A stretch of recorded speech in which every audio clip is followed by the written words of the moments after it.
बिस्मिल्लाहिर्रहमानिर्रहीम। अय्याक नअबुदु व अय्याक नस्तईन। कैसे हैं आप सब लोग? उम्मीद करती हूँ कि आप लोग खैर खैरियत से होंगे। और आज आपके लिए मैं लेकर आई हूँ सीरे की रेसिपी, जिसको हलवा तो हलवा ही है, लेकिन ये बहुत पतला होता है, इसको सीरा भी बोलते हैं। और इसमें डालेंगे जितनी आपकी सूजी है ना, उससे 4-5 गुना पानी ज़्यादा खुला सा डालेंगे।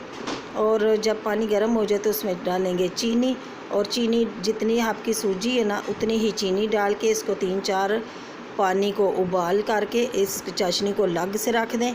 दूसरी तरफ देगची में डालेंगे खुला सा तेल, देसी घी। और देसी घी थोड़ा सा ज़्यादा डालना। जब घी गर्म हो जाए ना तो उसमें डालेंगे सूजी। और सूजी को इतना भूनना है, तेज़ आंच नहीं करनी, क्योंकि सूजी हमारी जलनी नहीं चाहिए। अगर जल जाएगी तो फिर इसमें खुशबू सी स्मेल सी आएगी। आप दरमियानी आंच पे इसको भूनना है, घबराना नहीं है, बिल्कुल राम राम से इसको भूनना है।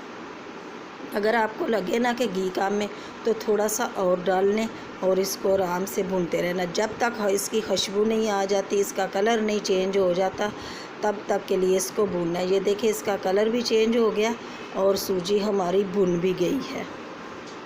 1 मिनट के लिए मज़ीद मैं इसको भूनती हूँ, तो फिर इसका करती हूँ चूल्हा बंद चूल्हा इसलिए किया है ताकि इसमें घी है ना सारा, तो अगर गरम सूजी में हम चाशनी डालेंगे ना तो घी सारा हमारे मुंह पे, हाथों पे सारा उड़ जाएगा।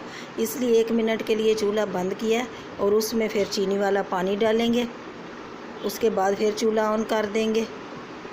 ये देखें जी, ये चूल्हा मैंने ऑन कर दिया।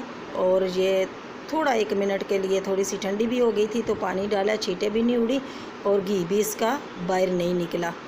अब इसको सिर्फ 1-2 मिनट के लिए पकाना है, क्योंकि हमें हलवा थिक नहीं चाहिए, हमें चाहिए सीरा।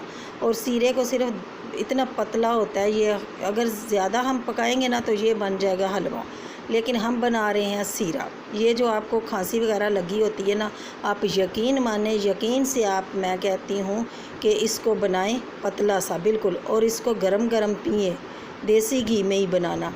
और गरम गरम इसको पिए। याद रहे, आज जितनी पुरानी खांसी भी है ना आपकी, ये आपको बहुत ही फ़ायदा देगी और खांसी ख़त्म हो जाएगी। और ड्राई फ्रूट इसमें आप अपनी मर्ज़ी के हिसाब से डाल सकते हैं।